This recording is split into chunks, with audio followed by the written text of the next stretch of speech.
വേനൽ നേരത്തെ എത്തിയതോടെ കുടിവെള്ളക്ഷാമം നേരിടേണ്ടി വരുമോ എന്ന ആശങ്കയിലാണ് കേരള ജനത. വാട്ടർ അതോറിറ്റിയെ ഏറെ ആശ്രയിക്കുന്ന തലസ്ഥാന നഗരവും കുടിവെള്ളക്ഷാമം ഉണ്ടാകുമോ എന്ന ആശങ്കയിലാണ്.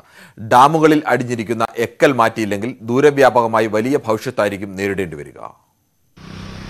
തലസ്ഥാന നഗരത്തിലേക്ക് കുടിവെള്ളം വിതരണം ചെയ്യുന്നത് പേപ്പാറ ഡാമിൽ നിന്നാണ്.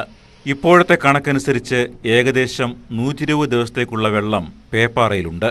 105.40 മീറ്ററാണ് പേപ്പാറയിലെ ഇപ്പോഴത്തെ ജലനിരപ്പ്. ജൂൺ അവസാനം വരെ ഇതിൽ നിന്ന് വെള്ളം നൽകാനാകുമെന്നാണ് ഏകദേശ കണക്ക്. വേനൽ മഴ ലഭിച്ചാൽ സ്ഥിതി മെച്ചപ്പെടും.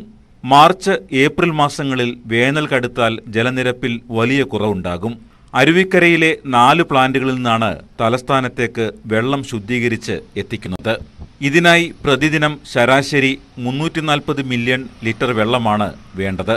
ഷട്ടറിനോട് ചേർന്നല്ലെങ്കിലും ചില ഡാമുകളിൽ സംഭരണ മേഖലയുടെ വശങ്ങളിൽ ചെളി നീക്കുന്ന പ്രവർത്തനങ്ങൾ നടക്കുന്നുണ്ട്. പക്ഷേ അത് പര്യാപ്തമല്ല. നേരത്തെ തുടർച്ചയായി ഉണ്ടായിരുന്ന പൈപ്പ് പൊട്ടൽ ഒഴിവായത് ഇപ്പോൾ ആശ്വാസമാണ്. നഗരത്തിൽ 90% ആളുകൾ പേരിനെങ്കിലും ജലം പാഴാക്കിയാൽ 10% വെള്ളം ലഭിക്കാത്ത അവസ്ഥയുണ്ടാകും. ഡാമുകളിലെ ജലനിരപ്പ് താഴുന്നത് വേനൽ കൊണ്ട് മാത്രമല്ല, സംഭരണശേഷിയിലുണ്ടായ കുറവും മറ്റൊരു കാരണമാണ്. മിക്കവാറും ഡാമുകളുടെ 1/3 എക്കൽ കൊണ്ട് നിറഞ്ഞിരിക്കുന്നു. സർക്കാരിന്റെ കാലത്ത് എക്കൽ മാറ്റാൻ ചില നടപടികൾ ഉണ്ടായെങ്കിലും പിന്നീട് നിലച്ചു. സി വിനോദിനൊപ്പം ബി വിനോദ്, ന്യൂസ് 18 തിരുവനന്തപുരം. കാടിറങ്ങുന്ന വന്യത.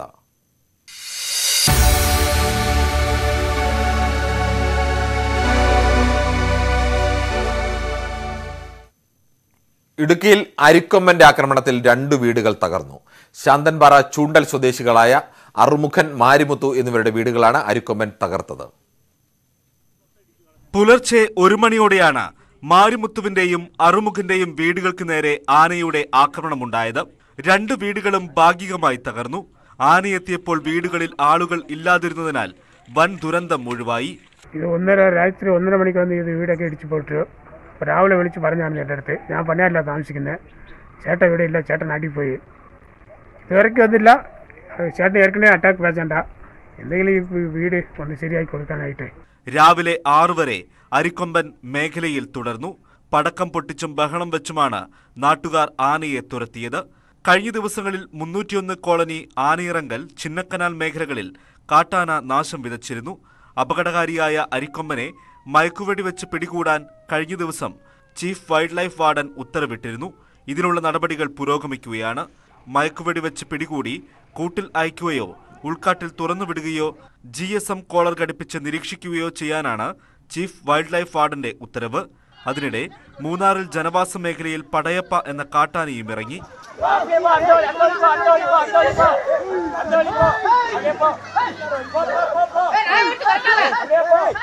ന്യൂസ് 18 ഇടുക്കി. ഇടുക്കി നയമക്കാട് എസ്റ്റേറ്റിൽ പട്ടാപ്പകൽ വീണ്ടും പടയപ്പ ഇറങ്ങി. തൊഴിലാളികൾ ജോലിക്ക് പോകുന്നതിനിടെയാണ് പടയപ്പ എന്ന് വിളിപ്പേരുള്ള കാട്ടാന ലയങ്ങൾക്ക് സമീപം എത്തിയത്. 1 മണിക്കൂറോളം നിലയുറപ്പിച്ച ആനയെ ഏറെ പണിപ്പെട്ടാണ് നാട്ടുകാർ കാടുകയറ്റിയത്. മൂന്നാർ ടൗണിലും പരിസര പ്രദേശങ്ങളിലും നിലയുറപ്പിച്ച കാട്ടാനെ കഴിഞ്ഞ ദിവസം വനപാലകർ കാട്ടിലേക്ക് കയറ്റിവിട്ടിരുന്നു. ഇതിനു പിന്നാലെയാണ് വീണ്ടും പടയപ്പ നാട്ടിലിറങ്ങിയത്.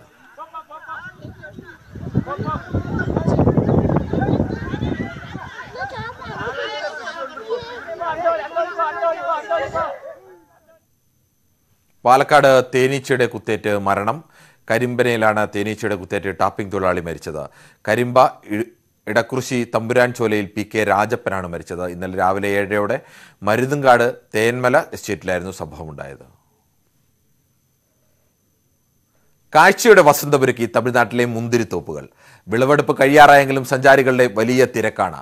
അവധി ദിവസങ്ങളിൽ 100 കണക്കിന് സഞ്ചാരികളാണ് അതിർത്തി കടന്ന് കാഴ്ചകൾ കാണാനായി കമ്പം ഉൾപ്പെടെയുള്ള മേഖലകളിൽ എത്തുന്നത്.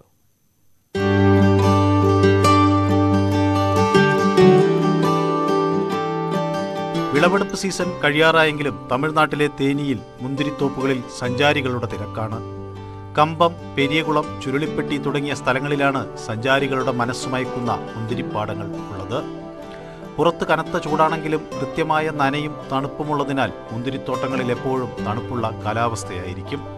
കേരളത്തിൽ നിന്നുൾപ്പെടെ 100 കണക്കിന് സഞ്ചാരികളാണ് ദിവസേന മുന്തിരിത്തോപ്പുകൾ ഉൾപ്പെടെയുള്ള കാഴ്ചകൾ കാണാനായി എത്തുന്നത്. മുന്തിരിയുടെ വിളവെടുപ്പ് സീസണൊക്കെ കഴിഞ്ഞുകൊണ്ട് മുന്തിരിയൊന്നും ഇല്ല എന്നാണ് ഞങ്ങൾ നോക്കിയിട്ട് കാണുന്നത്. എന്നാലും കുറേശ്ശെയൊക്കെ ഉണ്ട്. എന്തായാലും ജനങ്ങൾ ഒരുപാട് ഇവിടെ വരുന്നുണ്ട്. ഇപ്പോൾ ഇവിടെ ഈ റൂട്ട് പോണവരെന്തായാലും മുന്തിരി ഉണ്ടെങ്കിലും ഇല്ലെങ്കിലും ഇവിടെ നിർത്താണ്ട് പോകില്ല എന്നാണ് ആ പ്രതീക്ഷയോടുകൂടി നിർത്തുന്ന ഒരുപാട് ആളുകളുണ്ട്. ഞങ്ങളും അങ്ങനെ നിർത്തിയവരാണ്. ഒരുപാട് ആളുകൾ വരുന്നുണ്ട്. ഇപ്പോൾ പുറത്താണെങ്കിൽ തന്നെ നല്ല തിരക്കുണ്ട്. അപ്പോൾ അത് കണ്ടുകൊണ്ടാണ് ഞങ്ങൾ നിർത്തിയത്. ഭയങ്കര വണ്ടി തിരക്കാണ്. അപ്പോൾ നമ്മളെപ്പോലെ തന്നെ പ്രതീക്ഷിച്ച് വന്നവരാണ് എല്ലാം ഒന്നാണ്. ആവശ്യക്കാർക്ക് തോട്ടത്തിൽ നിന്ന് മുന്തിരി പറിച്ചു നൽകുന്നുണ്ട്. മുന്തിരി തൈകളും തോട്ടങ്ങളിൽ വിൽക്കുന്നുണ്ട്. വിളവെടുപ്പ് സീസൺ കഴിയാറായതിനാൽ സഞ്ചാരികൾക്ക് കാണുന്നതിനായി മുന്തിരി വിളവെടുക്കാതെ നിർത്തിയിട്ടുമുണ്ട് തോട്ടം ഉടമകൾ. കൂടാതെ തമിഴ്നാട്ടിലെ വൈഗൈ അണക്കെട്ട്, മേഘമല, വീരപാണ്ടി, ശനീശ്വരൻ കോവിൽ എന്നിവിടങ്ങളിലേക്കും ധാരാളം സഞ്ചാരികളാണ് അവധി ദിവസങ്ങളിൽ എത്തുന്നത്. ന്യൂസ് 18 ഇടുക്കി. വിവിധ ആവശ്യങ്ങൾ ഉന്നയിച്ച് തൊടുപുഴയിൽ സ്വകാര്യ ബസ് തൊഴിലാളികളുടെ പണിമുടക്ക്.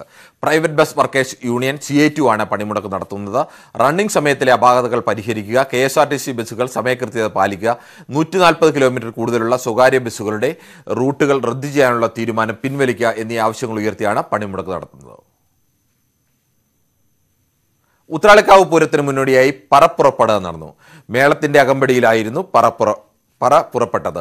ദേശകമ്മിറ്റികളുടെ ഭാരവാഹികളും ഉപദേശക സമിതി ഭാരവാഹികൾക്കും ദേവസ്വം ഉദ്യോഗസ്ഥർക്കും മുമ്പിൽ കൽപ്പന നടത്തിയ ശേഷം മേളത്തിന്റെ അകമ്പടിയിൽ മൂലസ്ഥാനമായ അകമല മൂലക്കൽ ആൽത്തറയിലെത്തി. കേളത്ത് തറവാട്ടുകാരുടെ ആദ്യ പറ കൈക്കൊണ്ടതോടെയാണ് പറപ്പുറപ്പാടിന്റെ ചടങ്ങുകൾ പൂർത്തിയായത്.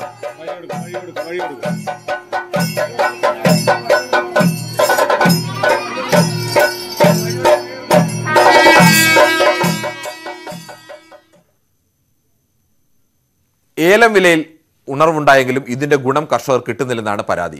വിളവെടുപ്പ് കഴിഞ്ഞതിനാൽ കർഷകരുടെ പക്കൽ ഉൽപ്പന്നം ഇല്ലാത്തതാണ് തിരിച്ചടിയായത്. വിളവെടുപ്പ് സമയത്ത് 1 കിലോ ഏലത്തിന് വില 500 രൂപ. എന്നാൽ വിളവെടുപ്പ് കഴിഞ്ഞ് കർഷകർ ഉൽപ്പന്നം മുഴുവൻ വിറ്റു തീർന്നപ്പോൾ ശരാശരി വില 2500. ഏതാനും വർഷങ്ങളായി ഏലത്തിന് 1000-ൽ താഴെയാണ് വില. അതിനാൽ പണിക്കൂലിയും മറ്റും കൊടുക്കാൻ കർഷകർ കിട്ടിയ വിലയ്ക്ക് ഏലം വിറ്റഴിച്ചു. ഇപ്പോൾ കച്ചവടക്കാരുടെയും വൻകിട തോട്ടം ഉടമകളുടെയും പക്കൽ മാത്രമാണ് ഏലക്കായ ഉള്ളത്. കർഷകരിൽ നിന്ന് 500 രൂപയ്ക്ക് വാങ്ങിയ ഏലക്ക കച്ചവടക്കാർ ഇപ്പോൾ ലേലത്തിൽ വിൽക്കുന്നത് 3000 രൂപയ്ക്കാണ്. ഇത് സർക്കാർ ഇതിൻ്റെ അകത്ത് തിരിഞ്ഞു നോക്കുക, ഒരു നിയന്ത്രണം കൊണ്ടുവരിക. കേരള ഗവൺമെന്റ് ആകട്ടെ കേന്ദ്ര സർക്കാർ ആകട്ടെ ഇതൊന്നും ചെയ്യുന്നില്ല. ഏലക്ക വില ഉയരുമ്പോഴും ഇതിന്റെ ഗുണം ലഭിക്കാത്ത കർഷകർ കൃഷി സംരക്ഷിക്കാൻ കടം വാങ്ങി പണം ചിലവഴിക്കേണ്ട അവസ്ഥയാണ്. വിളവെടുപ്പ് സീസണിന് ശേഷം വില ഉയർത്തുന്നതിന് പിന്നിൽ സ്ഥാപിത താൽപര്യക്കാരാണെന്നും ആക്ഷേപമുണ്ട്. ന്യൂസ് 18 ഇടുക്കി. കോഴിക്കോട് കുറ്റ്യാടി തള്ളീക്കരയിൽ അത്ഭുതകരമായി രക്ഷപ്പെട്ടു. ഇന്നലെ രാത്രിയാണ് അപകടമുണ്ടായത്. അമിത വേഗതയിലെത്തിയ കാർ നിയന്ത്രണം വിട്ട് റോഡരികിലെ മതിൽ ഇടിച്ചു തലകീഴായി മറിയുകയായിരുന്നു. കൈക്ക് പരിക്കേറ്റ പാനൂർ സ്വദേശിയായ യുവതി സ്വകാര്യ ആശുപത്രിയിൽ ചികിത്സ തേടി.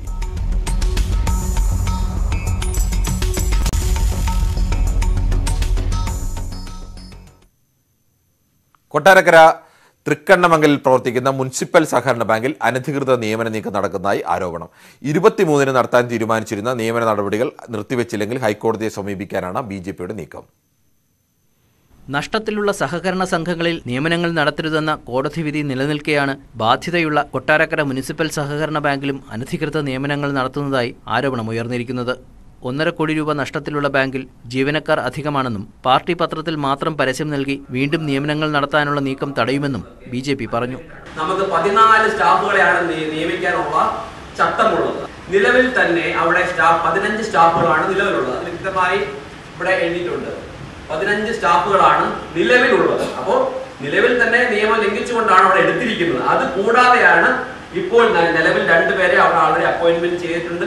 ഇനിയും 3-4 പേരെ എടുക്കുമെന്നാണ് പറഞ്ഞേക്കുന്നത്. അതും പറയുന്നത് ഭാവിയിൽ ഉണ്ടാകാത്ത ഒഴിവുകൾ ഞങ്ങൾ നികത്തും എന്നാണ് പറഞ്ഞേക്കുന്നത്. അപ്പൊ ഒരു കണക്കില്ല.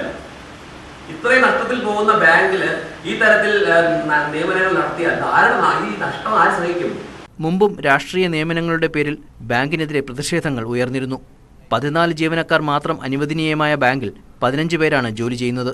2 പേരെ ഭാവിയിലേക്കെന്ന പേരിൽ നിയമിച്ചത് കൂടാതെയാണ് 3 പേരെ കൂടി നിയമിക്കാൻ ഒരുങ്ങുന്നതെന്നും BJP ആരോപിക്കുന്നു. എന്നാൽ സംഭവത്തിൽ ബാങ്ക് അധികൃതർ പ്രതികരിക്കാൻ തയ്യാറായില്ല. നിയമങ്ങൾ പാലിച്ചു തന്നെ 23-ന് നിയമനം നടത്തുമെന്നാണ് ബാങ്കിന്റെ വിശദീകരണം. ന്യൂസ് 18 കൊട്ടാരക്കര. പൈപ്പ് പൊട്ടി റോഡ് ചെളിക്കുളമായതോടെ ദുരിതത്തിലായിരിക്കുകയാണ് നാട്ടുകാരും യാത്രക്കാരും. കാരശ്ശേരി പഞ്ചായത്ത് ഓഫീസിനടുത്ത് കടന്നുപോകുന്ന മൊയില്ലത്ത് ജംഗ്ഷൻ റോഡിലാണ് വാട്ടർ അതോറിറ്റിയുടെ പൈപ്പ് പൊട്ടി റോഡ് ചെളിക്കുളമായത്. വിദ്യാർത്ഥികൾ ഉൾപ്പെടെ നിരവധി ആളുകൾ ആശ്രയിക്കുന്ന റോഡാണിത്.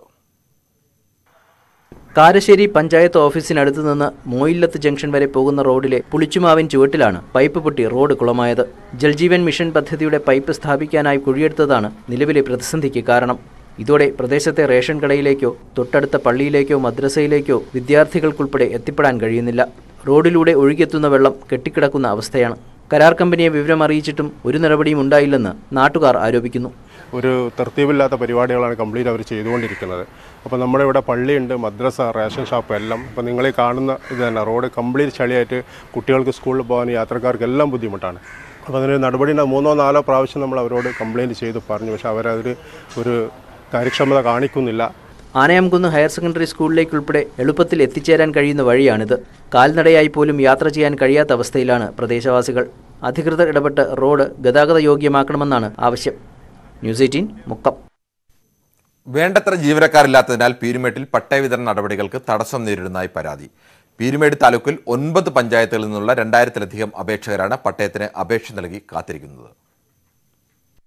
പട്ടയ നടപടികൾക്കായുള്ള പീരുമേട്ടിലെ ഓഫീസിൽ അപേക്ഷകൾ സ്വീകരിക്കുന്നതല്ലാതെ മറ്റ് നടപടികളൊന്നും നടക്കുന്നില്ല. ജീവനക്കാരുടെ കുറവാണ് പട്ടയ നടപടികൾ ഇഴഞ്ഞു നീങ്ങാൻ കാരണമെന്നാണ് നാട്ടുകാർ ആരോപിക്കുന്നത്. പട്ടയ നടപടിക്കായി അപേക്ഷകൾ പരിശോധിക്കാനും ഫീൽഡ് പരിശോധനകൾ നടത്താനും ഇവിടെ ബന്ധപ്പെട്ട ഉദ്യോഗസ്ഥരില്ല. 2016-ലാണ് പീരുമേട്ടിൽ ഭൂപതിവ് ഓഫീസ് പ്രവർത്തനം ആരംഭിച്ചത്. ഒരു LA തഹസിൽദാരും വിവിധ വിഭാഗങ്ങളിൽ നിന്ന് ഡെപ്യൂട്ടേഷനായി നിയമനം ലഭിച്ച 10 ക്ലർക്കുമാരും ഇവിടെയുണ്ടായിരുന്നു. 6 വർഷത്തിനിടെ പലരും മറ്റിടങ്ങളിലേക്ക് മാറിപ്പോയി. നിലവിലുള്ളത് ഒരു ക്ലർക്ക് മാത്രമാണ്. ഭൂപതിവ് തഹസിൽദാരുടെ സേവനവും ഇപ്പോൾ ഇവിടെയില്ല. ഇവിടുത്തെ സാധാരണ ജനങ്ങളെ വളരെ ബുദ്ധിമുട്ടിലാക്കുന്നുണ്ട്. അവരുടെ കാര്യങ്ങൾ വളരെ പെട്ടെന്ന് തന്നെ നടത്തുന്നതിന് വേണ്ടി പീരുമേട്ടിൽ പാവപ്പെട്ട ജനങ്ങളുടെ പട്ടയ കാര്യങ്ങൾ ഏറ്റവും നന്നായി നടത്തുന്നതിന് വേണ്ടി ഈ ഭൂപതിവ് LA പട്ടയ ഓഫീസിലേക്ക് ആവശ്യമുള്ള ജീവനക്കാരെ നിയമിച്ചുകൊണ്ട് ഉത്തരവുണ്ടാകണമെന്ന് സർക്കാരിനോട് അഭ്യർത്ഥിക്കുകയാണ്. 2021-ൽ ഭൂമി പതിവ് തഹസിൽദാരെ കൈക്കൂലി കേസിൽ വിജിലൻസ് അറസ്റ്റ് ചെയ്തിരുന്നു. പിന്നീട് LA തഹസിൽദാരെ നിയമിച്ചിട്ടില്ല. ലഭിക്കുന്ന അപേക്ഷകളിൽ മേൽ നടപടി പൂർത്തിയാക്കണമെങ്കിൽ ജീവനക്കാരുടെ കുറവ് വലിയ പ്രതിസന്ധി സൃഷ്ടിക്കുകയാണ്. പട്ടയങ്ങൾ ഇനിയും നൽകുമെന്ന് പറയുമ്പോഴും കുറ്റമറ്റ രീതിയിൽ പട്ടയ വിതരണം നടപ്പാക്കുന്നതിനുള്ള യാതൊരു പ്രവർത്തനങ്ങളും പീരുമേട്ടിലെ ഭൂപതിവ് ഓഫീസിൽ നടക്കുന്നില്ലെന്നാണ് പരാതി. അടിയന്തരമായി സർക്കാർ ഈ വിഷയത്തിൽ ഇടപെടണമെന്നാണ് നാട്ടുകാരുടെ ആവശ്യം. ന്യൂസ് 18 ഇടുക്കി. പഴയ മൂന്നാർ ഹൈഡൽ പാർക്കിൽ നിർമ്മിക്കുന്ന അമ്യൂസ്മെന്റ് പാർക്കിന് റവന്യൂ വകുപ്പ് അനുമതി നിഷേധിച്ചു. പുഴയുടെ 50 വാരയ്ക്കുള്ളിൽ നടക്കുന്ന നിർമ്മാണ പ്രവർത്തനത്തിന് അനുമതി നൽകാൻ കഴിയില്ലെന്ന് revenue additional chief secretary Jayathilak നൽകിയ ഉത്തരവിൽ പറയുന്നു. MM മണി മന്ത്രിയായിരിക്കാണ് അമ്യൂസ്മെന്റ് പാർക്ക് അടക്കമുള്ള പദ്ധതികൾക്ക് തുടക്കമിട്ടത്. കോൺഗ്രസ് നേതാവ് രാജാറാം നിർമ്മാണ പ്രവർത്തനങ്ങൾ നിർത്തിവെക്കണമെന്നാവശ്യപ്പെട്ട് ഹൈക്കോടതിയെ സമീപിക്കുകയും ചെയ്തിരുന്നു. ഇടുക്കി വലിയ തോവാള സർവീസ് സഹകരണ ബാങ്കിന്റെ വളം കീടനാശിനി ഡിപ്പോയും ATM കൗണ്ടറും പാമ്പാടുംപാറയിൽ പ്രവർത്തനം ആരംഭിച്ചു. തോട്ടം തൊഴിലാളികൾ താമസിക്കുന്ന പാമ്പാടുംപാറയിൽ ATM സെന്റർ ഇല്ലാത്തത് വലിയ പ്രതിസന്ധിയായിരുന്നു. പ്രദേശത്ത് ATM ഇല്ലാതിരുന്നത് കാരണം തോട്ടം തൊഴിലാളികൾ വലിയ പ്രതിസന്ധിയിലായിരുന്നു. പൈസ എടുക്കാനും ഇടാനും നെടുങ്കണ്ടത്തോ തൂക്കുപാലത്തോ എത്തേണ്ട സാഹചര്യമായിരുന്നു. ഈ പ്രശ്നത്തിനാണ് പരിഹാരമായത്. ATM കൗണ്ടറിന്റെയും വളം ഡിപ്പോയുടെയും ഉദ്ഘാടനം ഇടുക്കി MP ഡീൻ കുര്യാക്കോസ് നിർവഹിച്ചു.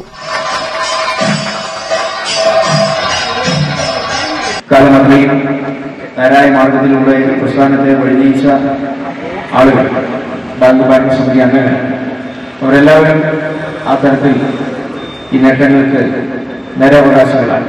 പ്രമുഖ കമ്പനികളുടെ വളങ്ങളും കീടനാശിനികളും കുറഞ്ഞ വിലയ്ക്ക് ലഭ്യമാകുന്നതിനായി വിപുലമായ സൗകര്യമാണ് ഒരുക്കിയിരിക്കുന്നത്.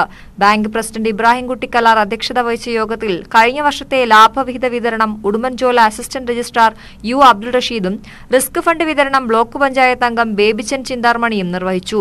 വളം ഡിപ്പോയിലെ ആദ്യ വിൽപ്പന പാമ്പാടുംപാറ ഗ്രാമപഞ്ചായത്ത് വൈസ് പ്രസിഡന്റ് ജോയമ്മ എബ്രഹാം നിർവഹിച്ചു. ന്യൂസ് 18 നെടുങ്കണ്ടം.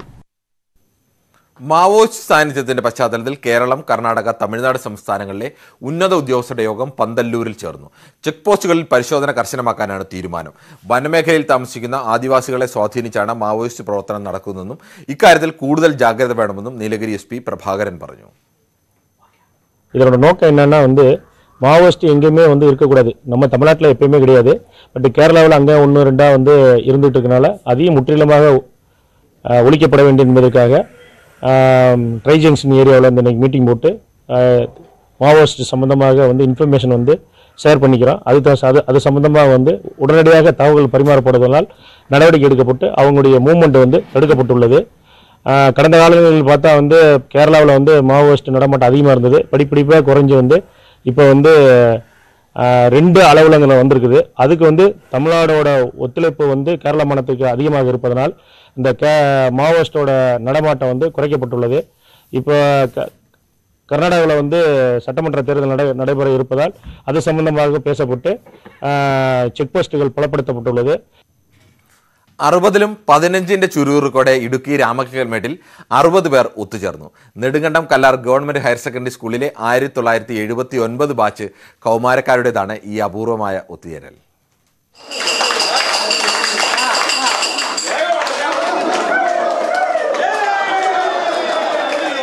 എല്ലാവരും 60 വയസ്സ് തികഞ്ഞവർ. ഔദ്യോഗിക ജീവിതത്തിൽ നിന്ന് വിരമിച്ചവരും വിദേശത്തും സ്വദേശത്തുമായി തൊഴിൽ രംഗത്ത് സജീവമായവരും കാർഷിക മേഖലയിൽ പൊന്നുവിളയിക്കുന്നവരുമെല്ലാം ചേർന്ന കൂട്ടായ്മ.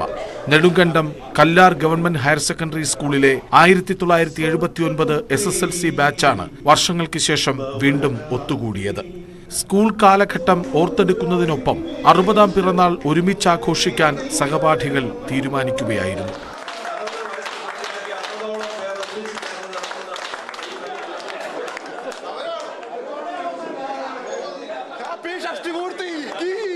വാട്സപ്പ് ഗ്രൂപ്പ് രൂപീകരിച്ചായിരുന്നു കൂട്ടായ്മയുടെ തുടക്കം. ലോകത്തിന്റെ വിവിധ ഭാഗങ്ങളിൽ കഴിയുന്ന സഹപാഠികളെ കണ്ടെത്തി ഗ്രൂപ്പിന്റെ പ്രവർത്തനം സജീവമാക്കി. എന്റെ പ്രിയ സുഹൃത്ത് ജയകൃഷ്ണൻ 3 വർഷങ്ങൾക്ക് മുമ്പ് ആണ് ഈ പ്രസ്ഥാനത്തിന് രൂപം കൊടുക്കുന്നത്. ഞങ്ങള് 79 SSLC ബാച്ച് എന്ന വാട്സപ്പ് ഗ്രൂപ്പിനും ആ ഒരു കൂട്ടായ്മയ്ക്കും രൂപം കൊടുക്കുന്നത് നമ്മുടെ ജയകൃഷ്ണനാണ്. അവിടുന്ന് അതിന്റെ ഒരു കൂട്ടായ്മ രൂപീകരിക്കുന്നതിനുള്ള ഒരു ഉത്തരവാദിത്തം എന്നിൽ എത്തിച്ചേരുകയും നമ്മുടെ പരമാവധി കൂട്ടുകാരെന്ന് വെച്ചാൽ ആ വർഷമുണ്ടായിരുന്ന മുഴുവൻ ആൺകുട്ടികളെയും കണ്ടെത്തുവാൻ കഴിഞ്ഞിട്ടുണ്ട്. അതൊരു വിജയകരമായ ഒരു നിലപാടാണ്, അല്ലെങ്കിൽ ഒരു സാഹചര്യമായിരുന്നു ഞങ്ങൾക്കുണ്ടായിരുന്നത് എന്നാണ് നമുക്ക് വിശ്വസിക്കാൻ കഴിയുന്നത്. 15-ാം വയസ്സിൽ 10-ാം ക്ലാസ്സിൽ നിന്ന് പടിയിറങ്ങിയ അതേ ചുറുചുറുക്കോടെയാണ് 2 ദിവസം നീണ്ട പൂർവ്വ വിദ്യാർത്ഥി സംഗമത്തിൽ ഇവർ പങ്കെടുത്തത്. ഒപ്പം ജീവിതത്തിൽ ഒരിക്കലും മറക്കാനാവാത്ത ഷഷ്ടിപൂർത്തി ആഘോഷവും. ന്യൂസ് 18 നെടുങ്കണ്ടം. തേക്കുകളുടെ തലസ്ഥാനമായ നിലമ്പൂരിലെ ഒരു തേക്ക് തടി ലേലം വീണ്ടും വാർത്തകളിൽ നിറയുകയാണ്. 114 വർഷം പഴക്കമുള്ള നിലമ്പൂർ തേക്കിന് ലേലത്തിൽ ലഭിച്ചത് 39.25 ലക്ഷം രൂപയാണ്.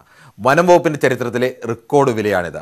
കയറ്റുമതി ഇനത്തിൽപ്പെട്ട ഈ തേക്ക് മരത്തിന്റെ 3 ഭാഗങ്ങളും സ്വന്തമാക്കിയത് തിരുവനന്തപുരത്ത് വൃന്ദാവൻ ടിംബേഴ്സ് ഉടമ ഡോക്ടർ അജീഷ് കുമാറാണ്. 1909 നെടുങ്കയം ഡിപ്പോ പരിസരത്ത് ബ്രിട്ടീഷുകാർ വെച്ചുപിടിപ്പിച്ച പ്ലാന്റേഷനിൽ നിന്ന് ഉണങ്ങി വീണ തേക്കുമരത്തിന്റെ 3 കഷ്ണങ്ങളായിരുന്നു ലേലത്തിൽ വെച്ചത്.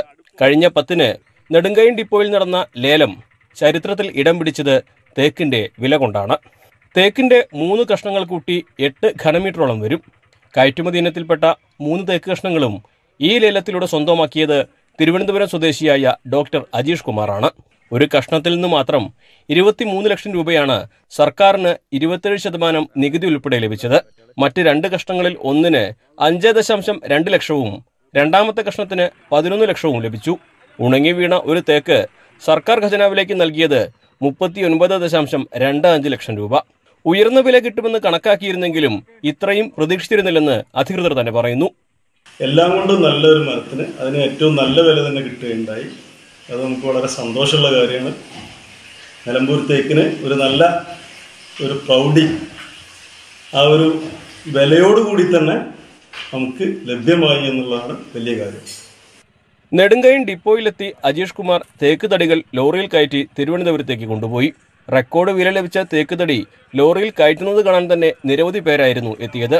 ലോഡിംഗ് കൂലി മാത്രം 15,000 രൂപയായി. ലോറിക്കൂലി ഉൾപ്പെടെ അജീഷ് കുമാറിന് 40 ലക്ഷത്തിന് രൂപ ചെലവായിട്ടുണ്ട്. നെടുങ്കയം ഡിപ്പോയിൽ നടന്ന ലേലത്തിൽ ഈ തേക്ക് തടികൾ ഉൾപ്പെടെ 57 ഘനമീറ്റർ നിലമ്പൂർ തേക്കാണ് അജീഷ് വിളിച്ചെടുത്തത്. ഏറ്റവും ഉയർന്ന വിലയ്ക്ക് നിലമ്പൂർ തേക്ക് സ്വന്തമാക്കിയ ആളെന്ന നേട്ടവും ഡോക്ടർ അജീഷ് കുമാറിന്റെ പേരിലായി. 1909 നെടുങ്കയം ഡിപ്പോ പരിസരത്ത് ബ്രിട്ടീഷുകാർ വെച്ചുപിടിപ്പിച്ച പ്ലാന്റേഷൻ ഇന്ന് സംരക്ഷിത തോട്ടമാണ്. സംരക്ഷിത പ്ലാന്റേഷൻ ആയതിനാൽ ഉണങ്ങി വീഴുകയോ കടപുഴകി വീഴുകയോ ചെയ്യുമ്പോൾ മാത്രമാണ് ചരിത്ര വിലകൾ ലഭിക്കാവുന്ന തേക്ക് തടികൾ ലേലത്തിൽ വയ്ക്കുന്നത്. ന്യൂസ് 18 മലപ്പുറം. നാട്ടുവർത്തമാനം പൂർണ്ണമാകുന്നു. Doctor Q.